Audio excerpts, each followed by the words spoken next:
Jacob is now working in the Vision Lab with Drs. Talia Konko and George Alvarez. And without further ado, we're excited to hear about GLM Single. Thanks so much, Greta. And thank you, Fernanda, for hosting. It's really a pleasure to be here. Appreciate that everyone came out, both in person and virtually. Hope everyone can hear okay on the Zoom. So as mentioned, I'll be talking about GLM Single, which is a new toolbox we've developed for accurate single trial fMRI response estimates. This is collaborative work we've done with Jan Charret, Jan Krasovsky, John Piles, Mike Tarr, and Kendrick Kay. And Kendrick is with us here over Zoom as well. So brief overview. First, I'm going to tell you why we developed GLM Single, then provide a bit of detail on how it works. And then we have a hopefully fun Google Colab demo so we can all try out the tool for ourselves. And then I'll wrap up by telling you how we've tried to validate the technique and talk about implementation details and provide some tips and guidelines. And we can close with discussion, and I'll definitely leave time for questions. So why are we spending our time on this?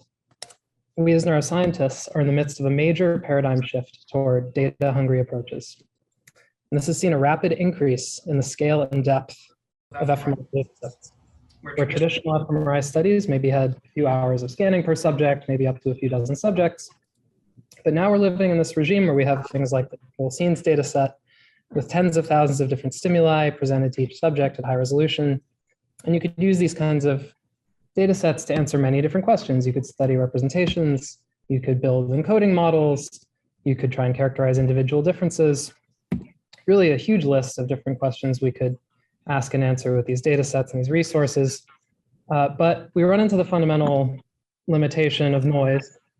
This is familiar to anyone who's done fMRI. Noise really is a major obstacle that limits the robustness and replicability of our fMRI analyses. And I should be more specific about what I mean when I'm talking about noise for the sake of this talk. So here I'm assuming that we have some fMRI data, and our goal is to fit a general linear model, or GLM, to estimate bold responses for each condition or each trial in the data set. And if you're not too familiar with GLMs, I'll provide a refresher in a few slides.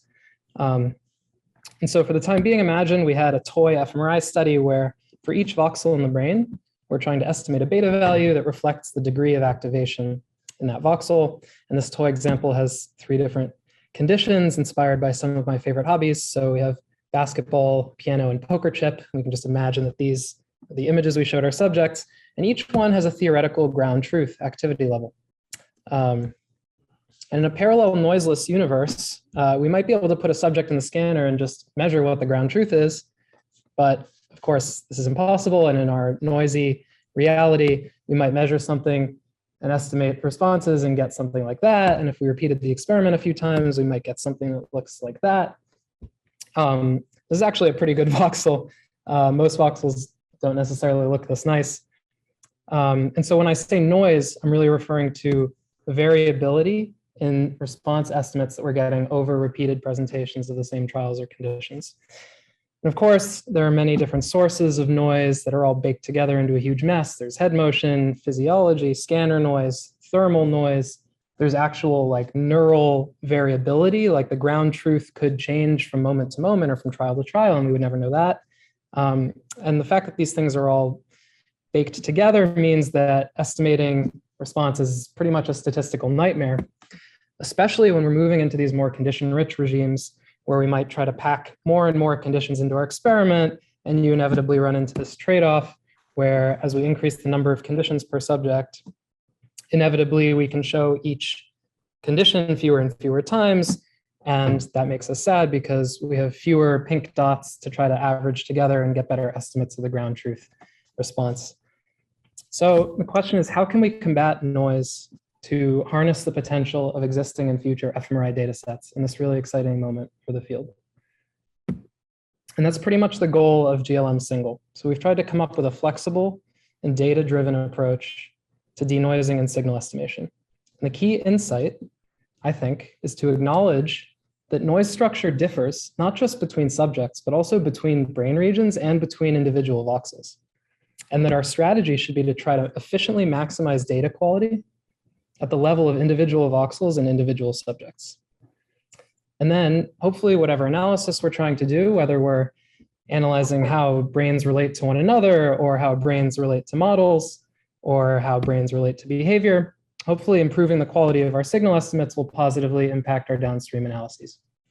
So I'm going to provide a high-level overview of GLM analysis, and this will be a review for some of you. Oh, got a question yet? Could you talk a bit more about the noise? How it's different? Having three subjects we did one, right? Yeah. Yep. Are there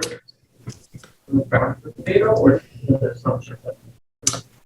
Right. So we can't know the ground truth. We're trying to get an accurate estimate of the ground truth by repeatedly presenting these conditions and measuring brain responses. And when I'm talking about noise, you alluded to the fact that subjects also contribute something we could call noise in like the form of individual differences. Right? Different people might vary in their responses. For the purposes of this talk and this technique, I'm going to be focusing on the idea of within subject noise, just the concept of the variability and responses you'd estimate within a voxel over repetitions of the same stimulus. Moving on, so a high-level overview of GLMs. So given some fMRI data, the goal here is to describe time series from each voxel, Y, as a linear combination of regressors in our design matrix, X, and the coefficients we estimate, or the betas, are going to reflect the activation magnitude of the voxel, as I mentioned before. So I'll walk through the process of how the design matrix will be constructed for one run of our toy experiment. So the starting point is a matrix defining the onset times of each condition. So in this run, let's say we have 5 instances of each condition, so 15 trials total. And now there are different ways you could model this data. But for the sake of this example, we're going to try and go for what we'd call single trial response estimation, where we're estimating a separate beta per trial. So that means that our design matrix will start as a matrix with 15 columns, 1 for each trial, ordered chronologically. And so now we've gone from a matrix of conditions by time to a matrix of trials by time. And we don't expect brain responses to be zeros and ones. So this is where we'd want to introduce a hemodynamic response function, or the expected response profile of the voxel when it's stimulated. And then the typical thing is to take this function and convolve it with each column of the design matrix, yielding something that might look like that. And now by solving the linear equation that maps these predictors onto our observed neural time series, we can estimate a beta weight for each trial in the experiment and store those betas for further analysis. And as mentioned, the data are super noisy, and for this reason, it's a common step to include what are called nuisance regressors or noise regressors. And for example, you might throw some polynomials like this into the mix to try to model like low frequency fluctuations in the neural time series that might arise due to something like subject motion, for example. So now the design matrix would have a few extra columns, and if we assign weight to those, hopefully we can clean up or denoise our signal estimates. So this is a generic framework for single trial response estimation using GLMs, and I'll be referring back to the schematic as I talk about the different ways that GLM Single tries to improve on this framework. And right off the bat, I'll say the only thing that the tool needs as input are the time series data and the matrix of condition onset times, and everything else sort of happens like magic under the hood. And even though the tool was designed with an eye toward these rapid event-related designs, I should say that the same logic here applies for block designs too. So you could imagine each little black trace could refer to the onset of a block of stimuli. And continuous designs like movie watching or listening to a story are also theoretically compatible with this tool as long as discrete events within the design are coded as repeated instances. So in a movie, for example, that could be the repeated appearance of a character on screen. So before I dive in and talk about how GLM Single tries to improve the quality of our betas, I'll just pause and see if there are any questions so far. So how does GLM Single work? We've basically implemented this as a single function that wraps all the important procedures together, and we have both MATLAB and Python implementations for convenience. And as I said, it takes as input your fMRI time series data and an event matrix where each column indicates the onset times for each condition. The fMRI data can be in either volumetric or surface space, and it's going to return estimates of our single trial betas. And I'll go into these outputs a little more later on. Under the hood, GLM Single incorporates 3 core techniques designed to optimize the quality of our betas. The first is the use of a library of hemodynamic response functions to identify the best fitting Hrf for each voxel. The second is a method called Glm Denoise, where data-derived nuisance regressors are identified and used to remove noise from our beta estimates.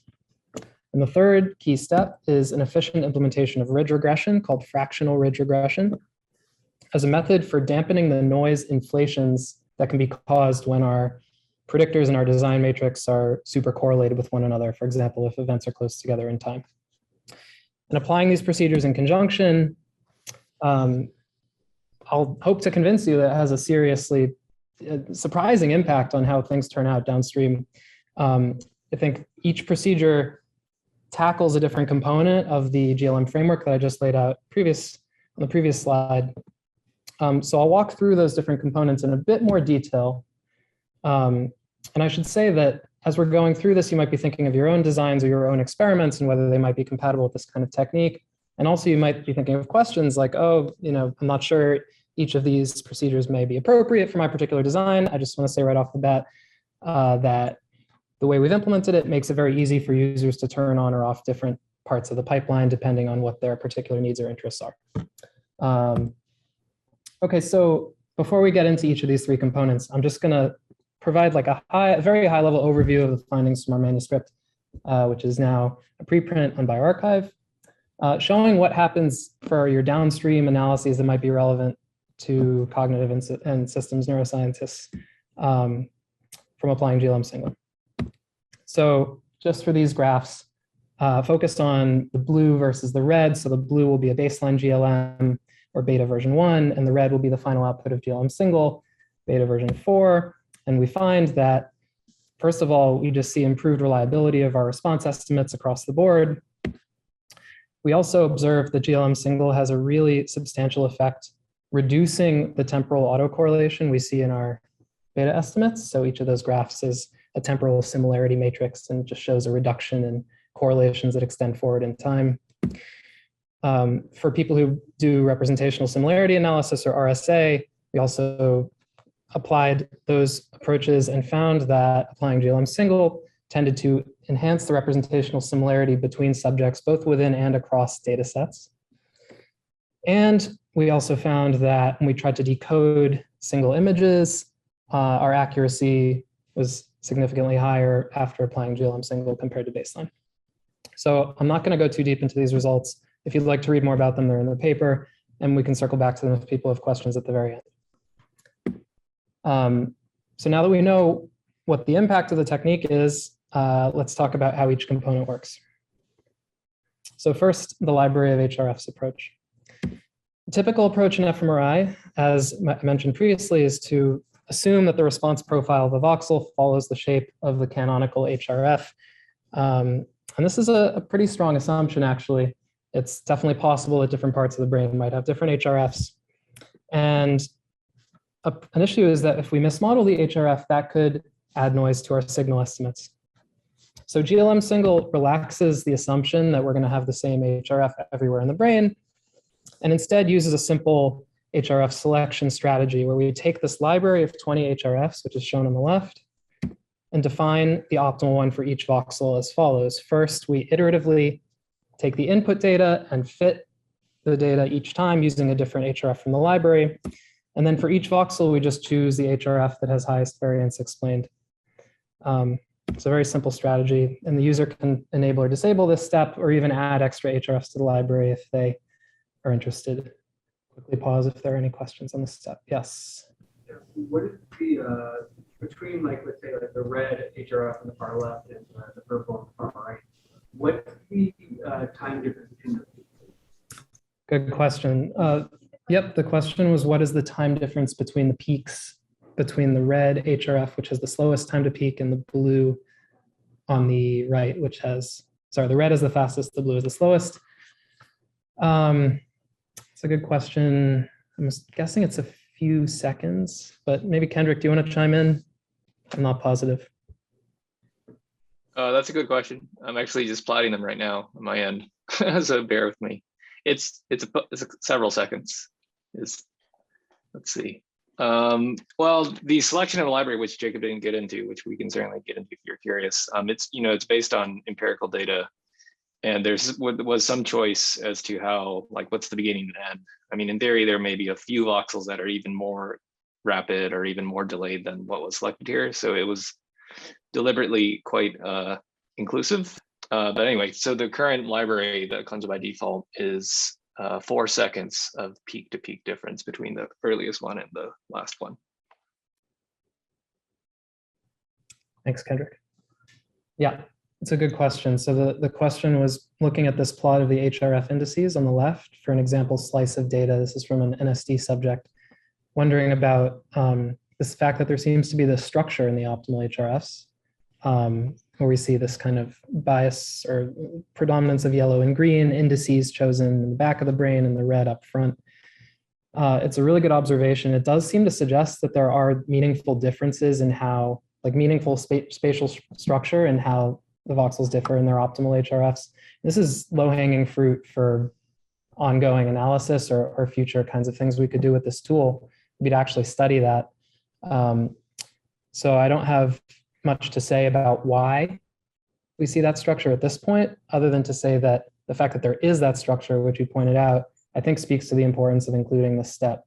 Because the fact that you see all this kind of rainbow patterning implies that if you were to just choose one color, you would be systematically mismodeling response profiles for much of the brain.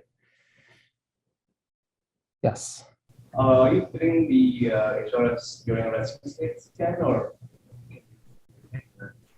Question was, are we fitting the Hrfs during a resting state scan? Not quite. First off, this framework, and maybe I should have been more clear, is really not compatible with resting state data because that does not, there's no like event structure in that kind of experiment. At least it wasn't designed that way. So Kendrick alluded to the way that the library itself was derived, which was using task fMRI data from a bunch of subjects in NSD. And then in terms of actually identifying optimal Hrfs in the data sets for which GLM Single is compatible, it comes down to this iterative fitting approach where you just go through the Hrfs, you fit the whole brain one time with each of them, and you measure variance explained between the predicted and actual time series, and you just argmax over the levels of prediction. So it would be with whatever, it's derived from your data, basically. Yeah. Maybe I'll just chime in just briefly, unrelated to those questions, assuming you can hear me. So the variability, the structured Hrf indices that you see in the figure, we know at least in part it's caused by variability in hemodynamic distributions. So essentially the larger veins that are draining from the capillaries are delayed in the temporal time courses. And the question about how you estimate, you can think of this library as a prior as to the set of reasonable Hrfs that you might expect in any given subject. And it's a very simple selection process, right? There's a fixed set of 20 and there's no attempt to try to get more fine-grained than that, primarily due to computational efficiency reasons. And then someone in the chat says, Satesh says, I have a similar question about the Hrf indices. In your experience, how variable the Hrf indices tend to be in a rather small volume? And what would that then mean for the validity of this method? For instance, if you find a high level of variability in close neighboring voxels. It's a good question. So asking about what we've observed in terms of the variability in the Hrfs, and also what it would mean if you had high variability in a local neighborhood. In terms of the data sets we've applied this technique to, generally speaking, and this is limited N, what you see in this slice is actually pretty representative of what I've found in my own analyses of several data sets, where there is a bit of variability over the brain, but also structure.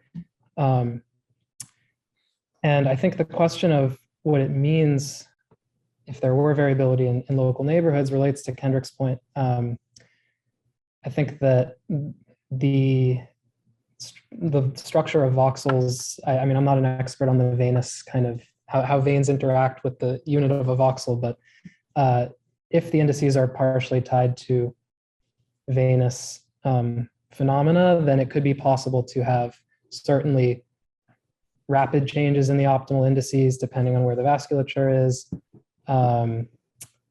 and have that not be a sign of kind of instability, but rather just actually what is in the data. And I think the other point is just to say that even if you see this high frequency structure in certain parts of the brain, that's in the context of the fact that the library is a reasonably constrained set of functions to begin with. So just seeing going from index 2 to index 18 and back, even in a local neighborhood, doesn't necessarily imply that you know, you're dramatically altering what the shape of the response is. I'm not sure if that answers the question very well. And Kendrick, feel free to chime in if you have other thoughts on that.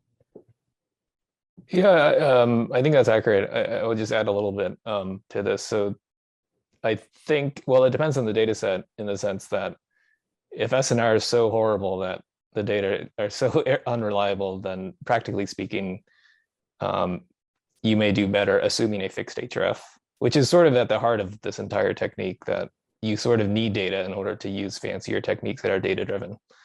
So if you have really great data, you will and can notice very rapidly changing temporal characteristics, these Hrfs.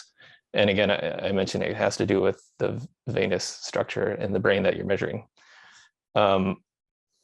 And so I guess it's neither a good thing or a bad thing if you see it change rapidly. I mean, if it's good in the sense if you can capture it effectively and use it for your advantage in terms of analysis. But again, if your data are really horribly noisy, it may fail to be estimated well. Well, hopefully that's helpful, but it is a complex set of interacting factors. Yes, one more question and then we'll move on. Yeah.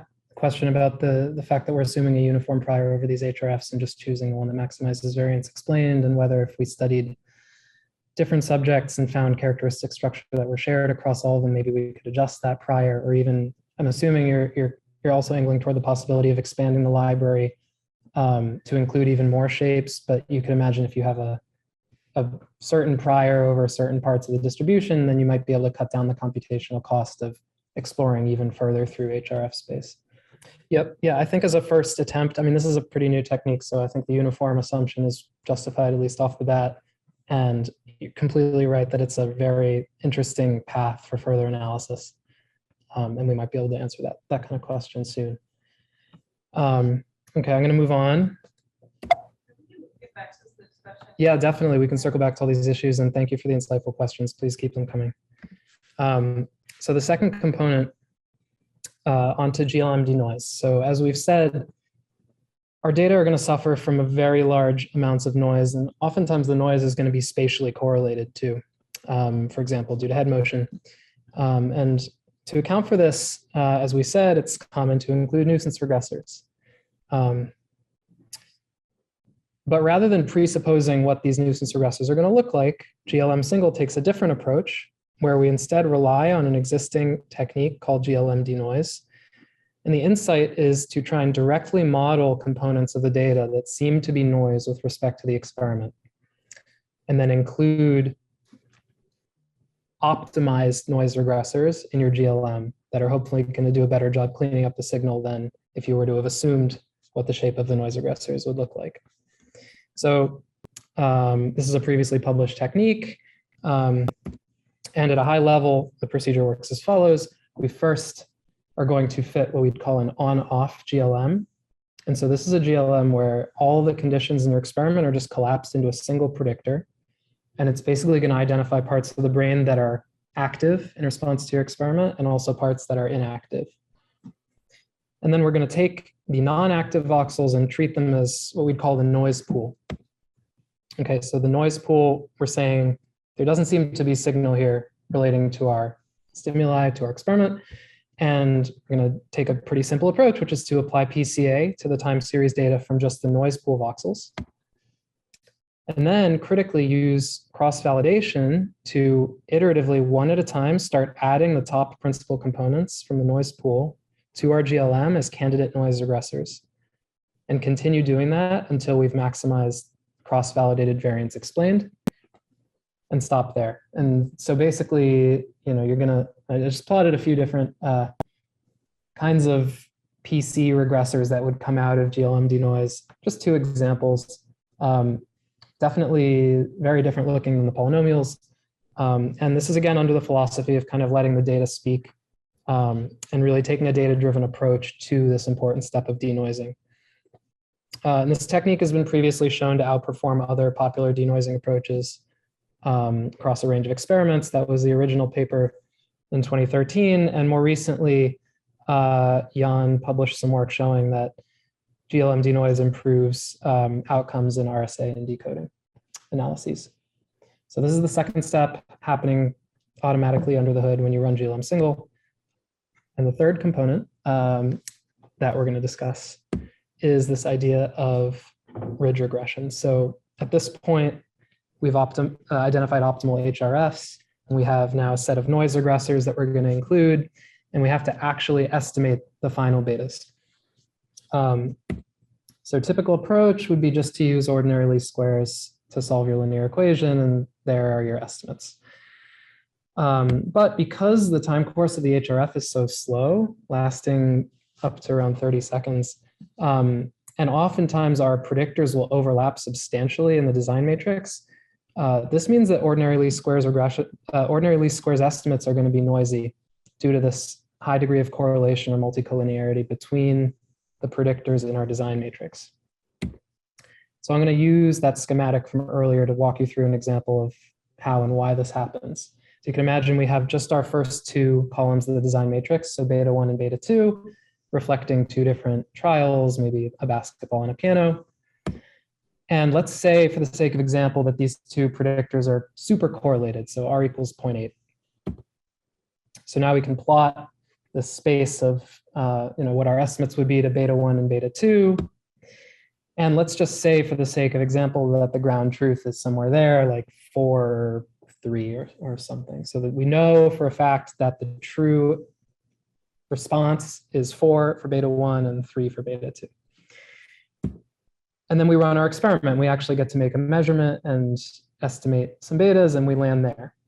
So this is where the issue with OLS comes in, because when you have correlated predictors, in order to minimize least squares, if one of the betas goes up, then the other has to go down. So if you're trying to explain the same outcome using two things that look very similar, and you put a lot of weight on the first one, to preserve the same amount of error, you have to put less weight on the second one, and vice versa. That's unstable.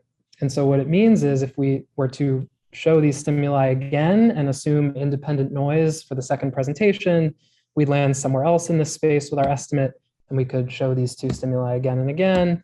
And if we were to repeat this experiment a whole bunch of times, we'd end up with a point cloud like this. And you'll notice that because of that degree of dependence between these correlated predictors, you'll end up with this anti-correlated cloud of estimates.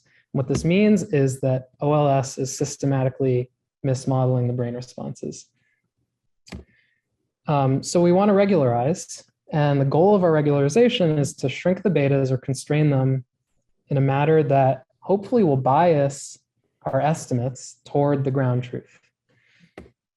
So we don't want to just shrink our betas toward the origin directly, and this is where ridge regression comes in. Theoretically, what ridge regression achieves is this bias that will hopefully bring our estimates closer to the theoretical ground truth, and we can do simulation to see if this is actually the case.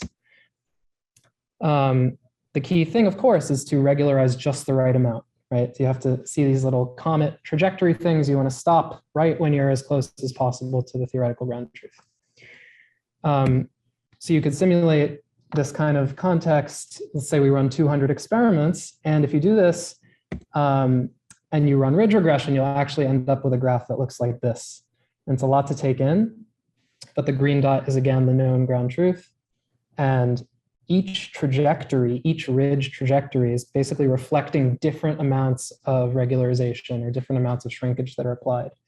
And what you see is that what the technique achieves is this bias where you shrink your estimates such that if you achieve the correct amount of regularization, they move closer to the theoretical ground truth in simulation. So this is just intuition for why ridge regression works well in the case of correlated predictors. Right, so we need to get the correct amount of regularization and then everything will hopefully work out. And the way the way that GLM Single does this under the hood is by implementing this technique called fractional ridge regression, which was published a few years ago. It's an efficient way to learn the optimal amount of shrinkage per voxel to get you hopefully where you want to be in your estimates. And what the frac refers to is shrinkage fraction. So it's different than a standard approach to ridge regression where you might grid search over log-spaced lambda values. Frac ridge is going to sample a more effective part of that space more evenly in order to optimize the accuracy of the estimates with respect to the ground truth. So this is a lot. I can pause if anything was unclear, I hope. Yeah. So each dot is a separate experiment with independent noise. And the goal, knowing the ground truth, is beta 1 should be 4 and beta 2 should be 2. The goal is just to use the dots are using ordinary least squares. Critical to clarify that. And each experiment has random independent noise, so you just land somewhere. And the point is that when your predictors are super correlated, in this case r equals 0.8, you see that the cloud of black dots follows that diagonal. So there's systematic anti-correlation in the errors. And to translate that insight into what it would mean for your responses in your brain data, it just means you're going to have noisier, more kind of spiky looking signal estimates, where if your estimate is high for one trial, it's more likely to be lower for the next trial, and then vice versa. So the comets, the trajectories through space are showing as you regularize more and more and more and more for each one of those experiments, where do your betas go? And the idea is that if you regularize just the right amount, you'll actually move all the dots closer to the green dot. Like if you stop at the right point along the trajectory, you'll actually move closer to the theoretical ground truth. Would it be a bias? Yeah, so this is the shrinkage bias. This is the fact that ridge regression is imposing some bias on the signal estimates in order to account for this issue. And what you end up with is is plotted in the slice of brain over there is a map where you basically have defined an optimal amount of regularization to apply at each point in the brain. So as I alluded to, the question is how much data is required to optimally get these hyperparameters, right? Right, so as I alluded to, these are cross-validated procedures to get the amount of regularization per voxel. And the way the cross-validation happens under the hood is it takes the trials for which you have repetitions, and it basically uses the repeated trials to get an estimate of the generalization of your signal estimates. So it takes the betas and it basically says, how can I set my hyperparameter so that my betas generalize maximally well? So it's tied to the number of repetitions you have. The quality of that estimate is tied to the amount of repetitions you have in your data set. More is better. So NSD has quite a few repetitions. The second data set we used to validate the technique is BOLD 5000, which is another large-scale event-related data set. Interesting thing about BOLD 5000 is it has far fewer repetitions than NSD. And we were wondering when we applied GLM Single to this new data set whether everything would completely fall apart given fewer repetitions. In fact, that wasn't the case. And we found that actually we saw similar results. So the takeaway is that more repetitions are better, but it's not necessarily required to have tons and tons of repetitions in the experiment in order to optimally estimate these hyperparameters. And in fact, they seem to work with fairly few. We're getting close to the demo. Right, so this is the high-level overview. Alina had one Yes. Which is, would it be helpful to have a few images with more repetitions? And very interesting answer, thanks. Yeah, good question. More helpful to have a few images with more repetitions versus kind of an even amount of, yeah. Probably. Well, I think the more the better in all respects. Like, more images with repetitions is great. More repetitions of those images is great. And it is a trade-off to some extent, I guess. But I would imagine, it's hard, I don't know, Kendrick, if you have thoughts on this, it's kind of hard to assess whether it's more important to have diversity of images in your repetitions versus to have a whole bunch of repetitions of fewer conditions. I don't really have a good intuition. I mean, more is better, but it's a general issue that comes up all the time in these types of experiments. But for the purposes of this designed technique, having many of a few images is not particularly helpful. So I would say distribute. If you have the time to distribute your reps, you might as well evenly distribute it amongst a set of images or stimuli, or conditions for that matter. Thanks, Kendrick. All right, these have been very insightful questions, so thanks, and please keep them coming. Let's move into the demo. So, prepared a Colab notebook, and if you'd like to access it, you can go to tinyurl.com/glmsingle-demo. And we'll all hopefully be able to implement GLM Single from start to finish in a matter of a few minutes. And when you get to the notebook, please click File and then save a copy in Drive.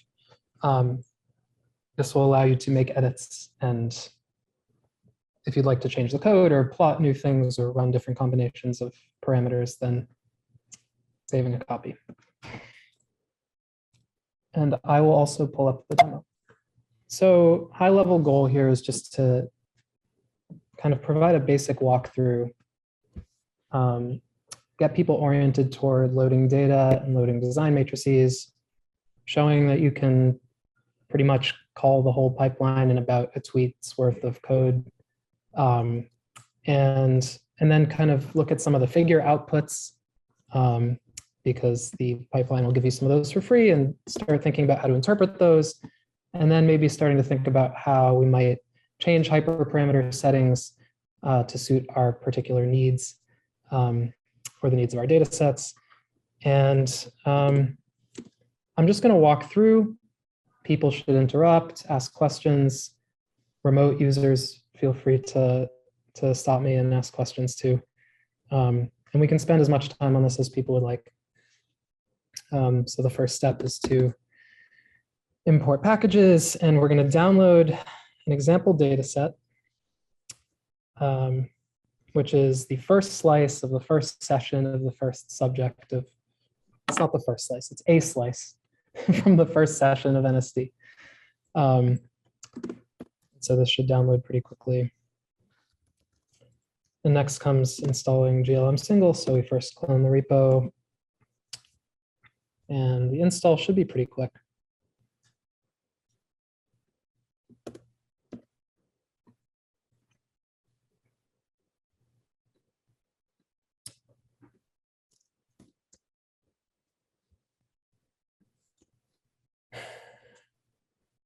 Okay. Successfully built GLM Single. Now that we've installed it, we can load our example data set. And we're going to isolate a very, very, very small portion of the brain. So 400 voxels from one slice, 20 by 20. And it's going to be from the first, I should say first three runs of the session. So just small scale example. We can load our data and design matrix and store a couple other important values, like how long the stimulus is on screen for and what the TR is, which are also inputs. And now we can initialize our hyperparameters. So you could actually just run the tool without this step, and these would all be implemented by default. But I'm kind of spelling them out just to be elaborate. So to turn on Hrf fitting, you'd set want library to 1. To turn on Glm Denoise, you'd set want GLM Denoise to 1, and same for frac ridge. And then this is also the default behavior, but we want to save all of the intermediate beta versions that go into computing the final outputs. We want to also save those in memory because we might want to plot them, visualize how they change as you go from step to step. So that's what these ones refer to. The first one is the on-off GLM that was involved in GLM Denoise. The second one is the betas that come from the Hrf optimization. The third one is after GLM Denoise has been applied, and then the final output is the complete pipeline, including regression. So you're all probably past this part already, but we can just draw some plots.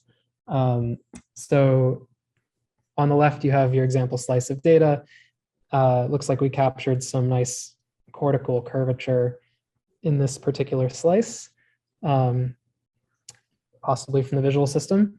And then on the right is the other main input, which is this matrix defining the onset of each condition. And it's really hard to see.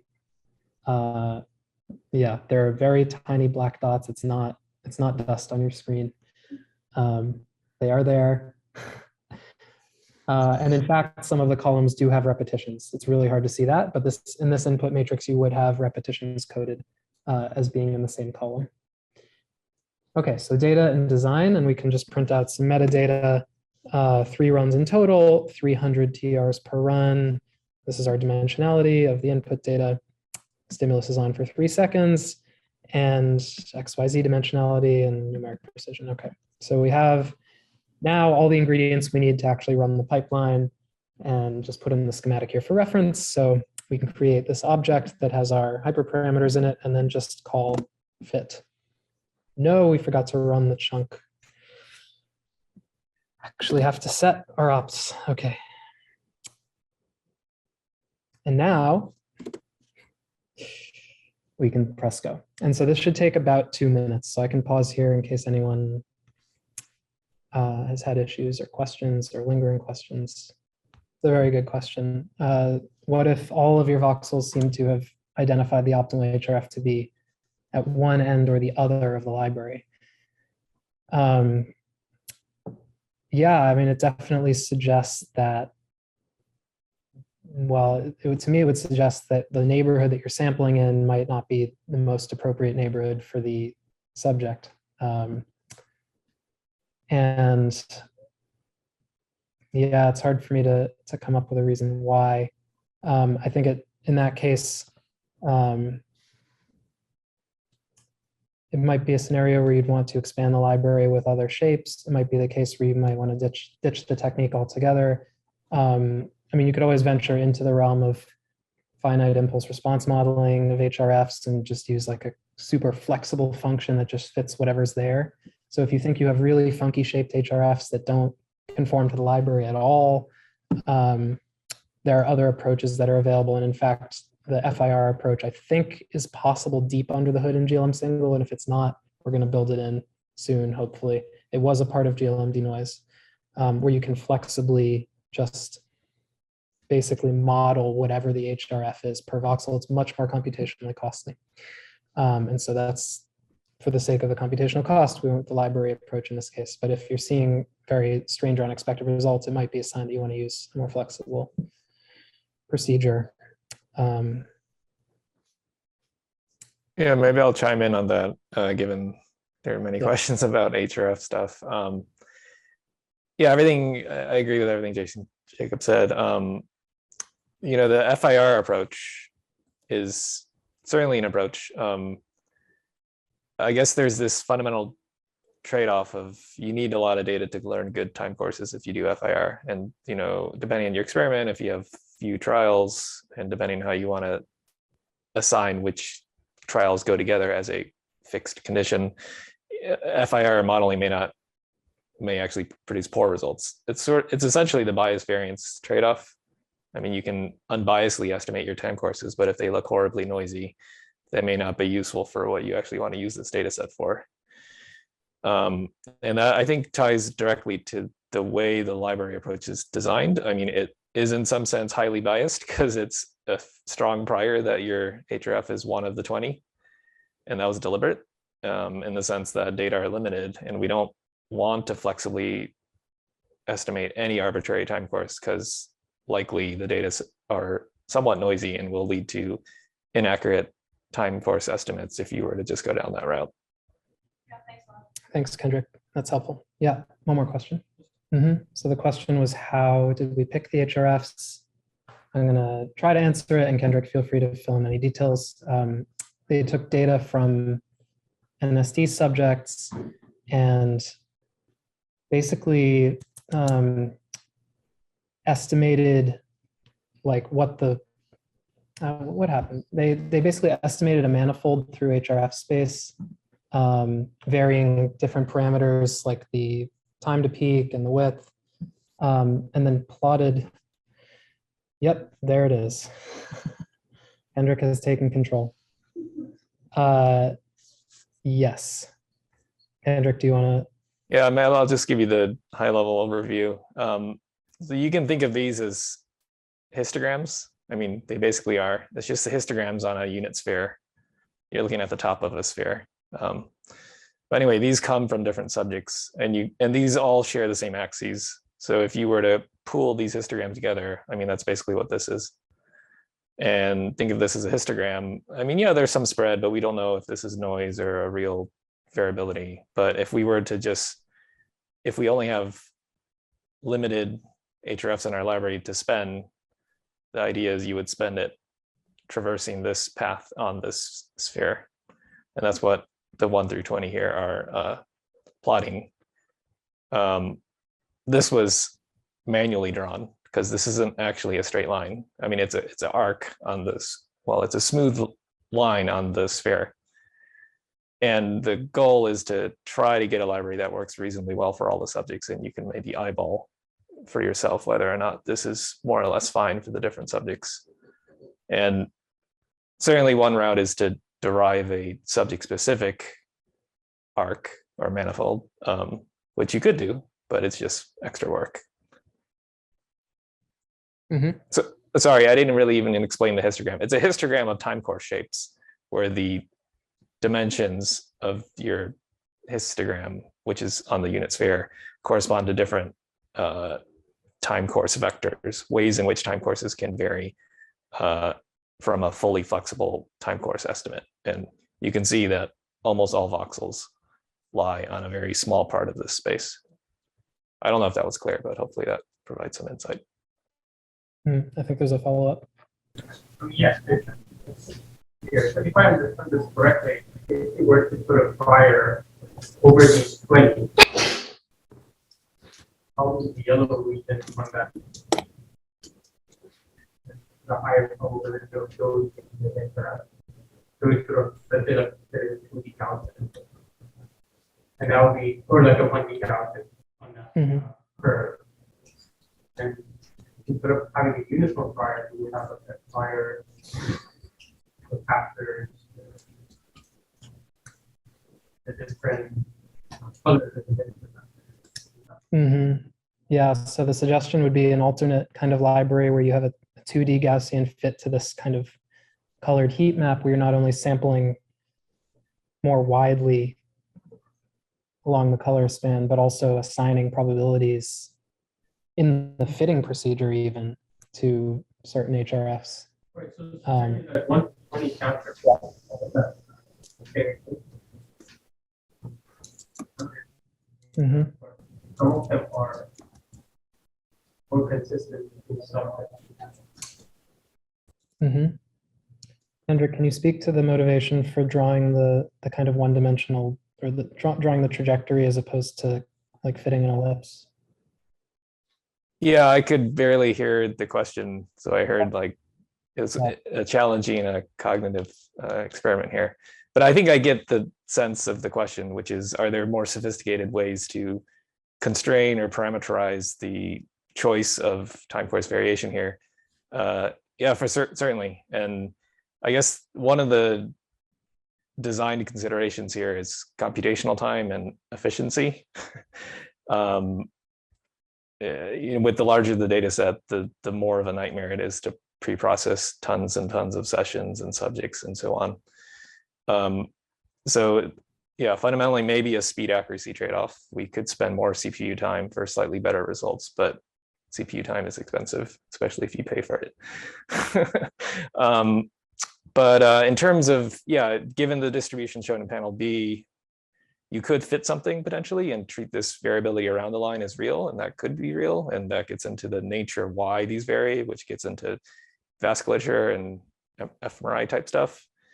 Yeah, aside from computational time, I guess there's also the usual kind of bias variance trade-off. So you can, let's say you've removed all constraints and just allowed any possible time course. Well, but you're basically back to FIR fitting, and you may suffer inaccuracy due to noise in the FIR estimates. So then you have to choose some compromise between bias and variance. And anyway, so which is not to say there may be more effective and even fast computational approaches to this problem other than the very simple click 20 points on the sphere approach.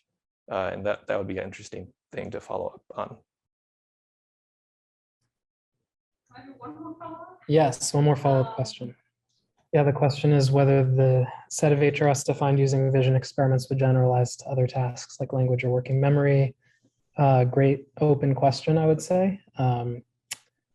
Probably would generalize to the extent to which other, literatures have observed similar Hrfs being appropriate between the modalities. I don't really have a good answer other than to say that it'd be an exciting thing to test. And one of the next steps actually for this project in the course of revisions is going to be to try the approach using a subset of the Human Connectome Project development dataset. Probably a task that involves reward or emotion processing. So it's basically as far away as you can get from both in like the nature of the data we have from each subject and also the task, very far away from the territory we've traversed so far. And I think it makes for a very strong test of generalization that should give us insight into that question once we visualize the map of optimal Hrfs, and we may indeed see unexpected striking structure that suggests that they don't generalize so well, or we may see that it seems like they work fine. Oh, thanks. Yeah. Okay. Back to the demo. Oh Lord. So hopefully people finished running. And I alluded to these outputs before. 4 different kind of beta versions output from a default run of the tool. And so this just kind of describes them. And then within a particular one, we're going to focus on type D, that being the final output of the pipeline, which contains all the optimizations. We'll get a whole bunch of different things. You have the mean volume that you passed in, for example. You have the Hrf indices, the noise pool that was used for Glm Denoise, the betas themselves, an R² map showing variance explained, and the map of optimal regression or ridge regression frac values that were identified. So we can just, yeah, sorry everyone. I got derailed by really good questions. Okay, so sorry, we were just going through the printouts, the 4 different kinds of betas you get from a default run, and then just a sampling of the outputs that the tool returns for free, and the main one being this betas variable. So we can just preliminarily draw some plots and see, this kind of figure inspection is very important, I would say, for any users, just as a first step to understand the nature of your beta estimates, but also how these intermediate steps are working for the sake of sanity checking and diagnosing issues.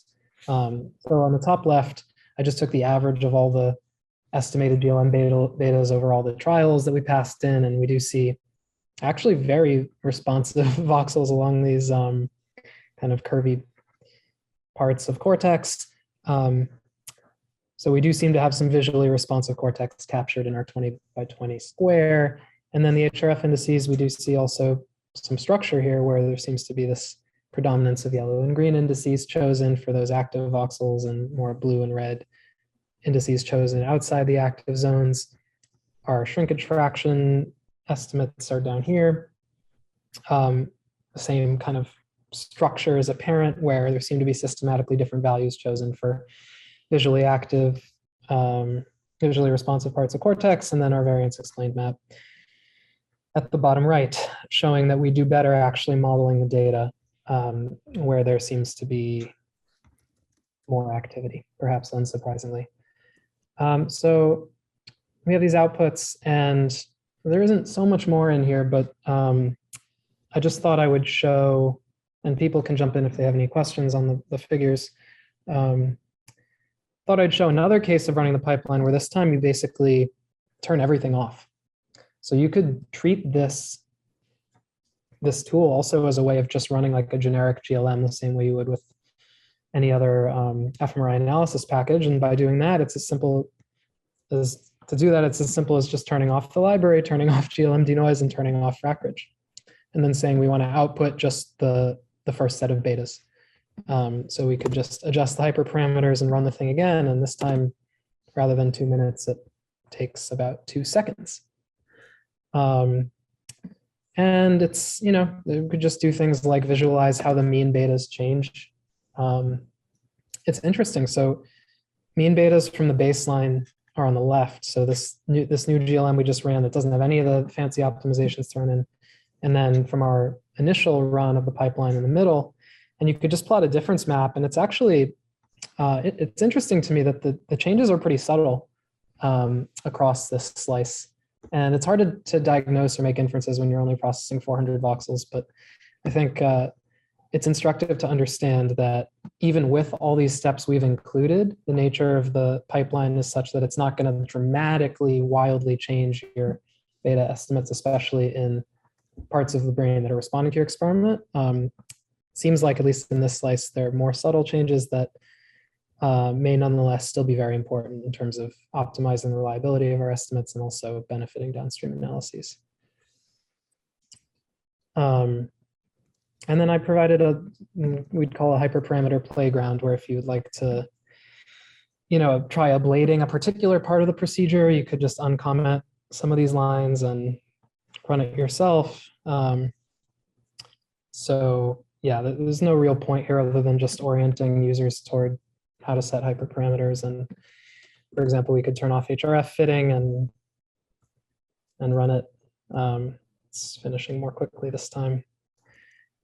I'll pause. Oh, it just finished. Okay, so yeah, we can, and this time, instead of visualizing the mean over all the betas, we can just choose, let's just choose trial 3 and trial 152. And we can compare our little experimental output where we ablated the Hrf fitting procedure to the main output from the default run. And I don't know, it's different. It's interesting. The cortex that's active is still active between the no Hrf fitting and with Hrf fitting. And there's no real inference to be derived here other than just to say that this is how you run the thing, and these are the kinds of outputs you get, and you can start asking and answering questions for yourself about how things might change depending on the techniques you include. Yes, question. Great question. Asking whether the use of GLM Denoise means we're not including other kinds of typical motion regressors.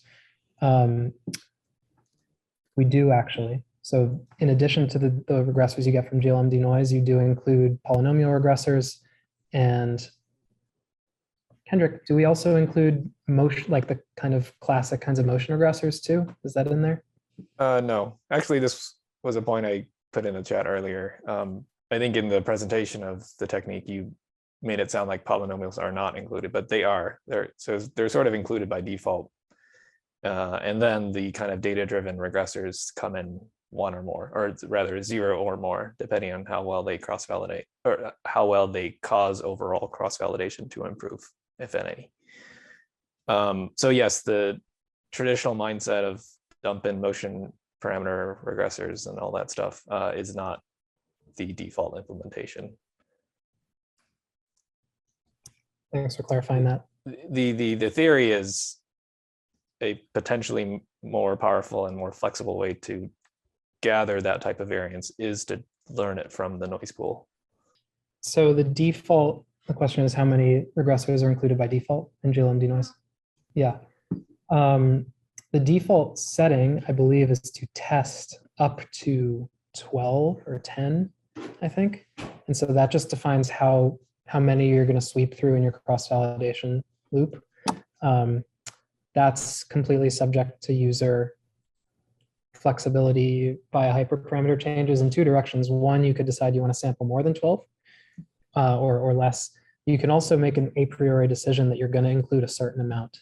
So that'd be like a heuristic approach saying, I'm not sure I want to include so many regressors. I'm just going to decide off the bat that probably the top PC or the top 2 PCs from the noise pool would be useful and set the limit at 1 or 2. And then it'll just do that by default. Yeah, good question. Stats on improvement. So I have as supplemental slides the figures from our paper, and I'd be happy to walk through some of those results. And I think that would hopefully give a sense of the kind of magnitude of improvement you get. So as soon as we're done with the demo, I can switch back to that.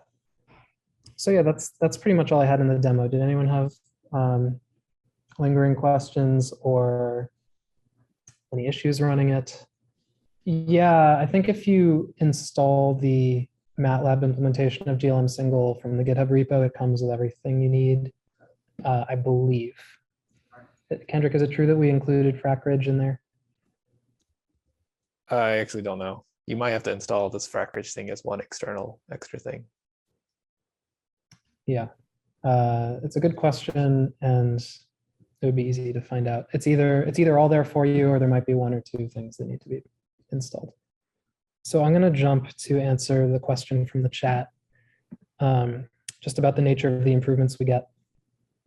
And this is not, there's no animations, so bear with me. This is basically the first main results figure for the manuscript. And I think it hopefully will provide a sense for the nature of the improvements we observed in the 2 data sets that we tried to validate the technique on, the NSD and Bold 5000. So panel A on the left, first main results figure from the manuscript. So panel A on the left, far left column is showing flat maps, just looking at voxels and visual cortex. And this is a reliability metric, and specifically the difference in reliability that we observe from the final output of GLM Single versus our baseline GLM, which is it's pretty much what I showed in the demo where you turn everything off, assuming a canonical Hrf and not adding any extra noise aggressors or doing ridge regression. So that's beta 1, and beta 4 is the final output. And then we compute reliability basically through something akin to a split half procedure where you take the profile, you isolate the repeated stimuli and you just correlate the response profiles over the repetitions. So it's basically a test retest reliability metric. And the units are Pearson R. So we can just subtract beta 4 minus beta 1 and plot that. The scatter plots show that in NSD there's almost uniform improvement in reliability. And in Bold 5000, interestingly, the effect is less apparent, and this is probably, it's still positive, but the point clouds you'll see are a little bit noisier, likely due to the fact that, as I mentioned, there are far fewer repetitions in Bold 5000, so we have noisier estimates of reliability to begin with. Yes, so the question is, I think, about the nature of the distributions of improvements in the Bold. The spatial map of improvements in Bold 5000.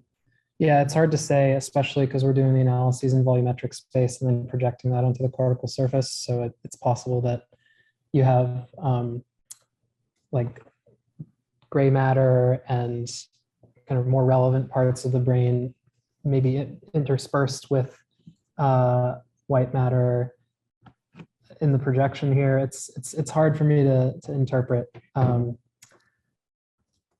I would say, yeah, it's an open question. Probably there is a mapping between the degree to which different voxels are visually responsive. Yeah, it's a very interesting question. Like if we correlated our map of Hrf indices with the improvements in reliability, would we see any would those be related? And it's interesting, yeah. You might predict that if you're using an Hrf that deviates more, if the optimal Hrf deviates more from the generic canonical Hrf, that might predict more mismodeling of the responses in the baseline case and actually predict greater improvement from the optimization. But it's not something I've actually plotted, and would be another great kind of analysis to do if we were to look deeper into the optimal Hrf indices. The right side of this is basically just summarizing. So the approach here is to take all of our beta versions, and we want to compute kind of a democratic aggregate score in order to then threshold the voxels by reliability and see how the relative quality of the different beta versions changes. More and more and more reliable. Now look at it.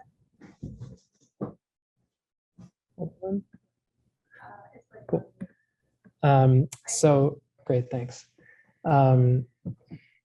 So right, so these graphs are basically, panel B top left. Along the x-axis, we're looking in more and more reliable voxels as defined by a threshold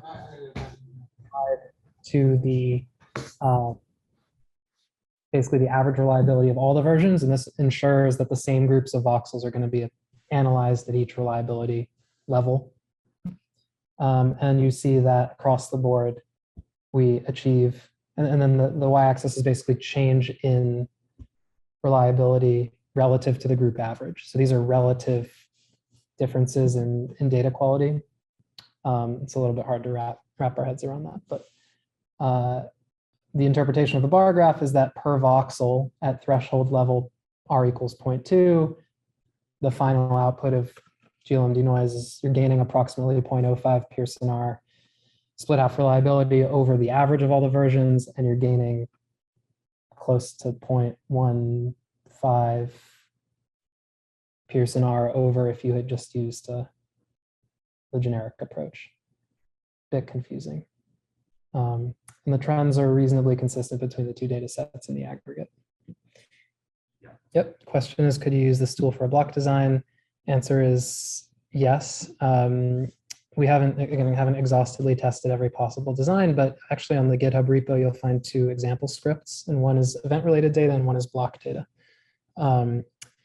We basically ran the same procedure for both of those examples where we fit actually these, I think we did all four of these beta versions, the same ones we were analyzing here, and looked at the reliability of the signal estimates in the event-related case for the individual trial estimates, and in the block case for our estimates of block activity, and found that the trends were pretty much as expected, suggesting that the tool is compatible with block designs. Yeah, and we can talk more afterward if you'd like to talk about the specifics of your data set. Yeah, maybe I'll chime in there. I guess this is related to the Zoom chat question about, well, how much is improvement on different data sets? I mean, here are just two of many hundreds of possible data sets. And it's important not to, I mean, every data set's different trial distributions, different magnitude of activation, different subjects, different scanning. So you want to be, I guess, or we want to be careful not to overgeneralize. Now, regarding block design, from a theoretical perspective, you can think about each of the components here, the Hrf, the nuisance, the data-driven nuisance regressor, and the ridge regression component. I mean, they each interact with block designs versus event designs in a specific way, and it likely is the case that the magnitude of improvements you might expect under a block design might be smaller. For example, I think a lot of this is common lore in fMRI, but with block designs, the precise shape of your time courses are lesser of a deal than with event-related designs, where the entire time course is really this up-down, very rapid event where the time course shape might matter a lot more than a very long 20-second, 30-second block. And similarly, the nuisance regressors, well, the extent to which they're going to help will depend on the extent to which the so-called neural event of interest, the blocks, sort of reside in the same temporal frequencies as the physiological and head motion noise that you're trying to learn from the data. And, that may vary compared to like event-related design. And finally, ridge regression. I mean, the benefit of ridge regression has to do with shooting yourself in the foot with rapid, highly correlated single trial regressors. And if you go to a block design, 2 successive 30-second blocks are still going to be correlated, not non-zeroly, but maybe lesser correlated than 2 rapid trials. I don't know if that was helpful, but there's some theory you can apply here. Actually, that leads to a follow-up question, Kendrick, that came from an earlier practice run I did, where some people use this opt-seek procedure to try and optimize their event structure in order to decorrelate by basically adding jitter and switching around the order of events to try to decorrelate their predictors. And the question was whether, if you're actually making an attempt to decorrelate the predictors, whether ridge regression is even needed. And I didn't quite know what to say. Ooh, that's a good one. The short answer is it's complicated because techniques and ideas like this optimization are optimizing for something very specific, with specific choices and how you're going to model the data and what the dependent metric you're trying to optimize for. And, if you optimize for a analysis approach, which doesn't include, say, ridge regression, and you intend to actually use regression in your actual data analysis, obviously you didn't optimize for what you're actually doing. So it gets complicated.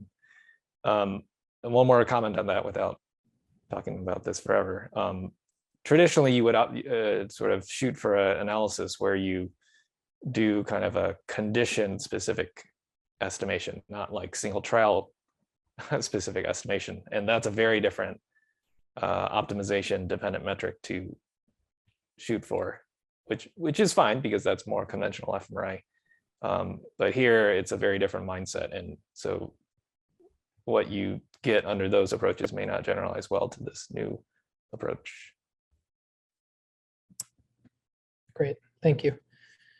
I think I'm going to return and just run through the last few slides, and then we can take any last questions. Thank you all for your attention. So just some brief FAQ. We covered most of these, but just to run back through them, which study designs are compatible, as we've alluded to several times, both event-related or block designs are compatible, and continuous designs, again, relevant for movie watching, kind of different linguistic studies, anything continuous, as long as you take discrete repeated events and code them as such in your design matrix, you could use GLM Single for those kinds of tasks and not resting state data. For preparing fMRI time series data, again, volumetric or surface space are fine, and we encourage kind of minimal pre-processing before using the pipeline. So this would mean motion correction and slice time correction, and there's no need for additional filtering procedures, because hopefully those kinds of things would be accounted for by Glm Denoise. Spatial smoothing and registration to a particular anatomical space are fine. And again, there is this expectation of repetitions because of cross-validation, which we've covered. More repetitions ideal, but not necessarily required. And where would we fit in the context of existing pipelines? SPM, FSL, AFNI, Brain Voyager, what have you. Theoretically, this tool could replace existing GLM components of these pipelines, but also complement other pre-processing routines if there were specific things associated with one of the pipelines that were of interest. And again, if we only want some of the components but not others, we can just use the hyperparameters to turn those on or off. And then resources that are available for users, again, the GitHub repo. The wiki on the repo actually has nice kind of extended discussion of some of the deeper statistical and theoretical questions associated with the technique. And if you run into any bugs or issues, do not hesitate to raise an issue on the repo. And we actually been hopefully pretty responsive at responding to the issues. It's yeah. And then there are the example scripts, which I alluded to, which are available on the repo and are preprint. Can take any final questions. Before I do so, just to acknowledge Kendrick, Jan, John, and Mike again, amazing collaborators and mentors. and thanks for your diligent attention.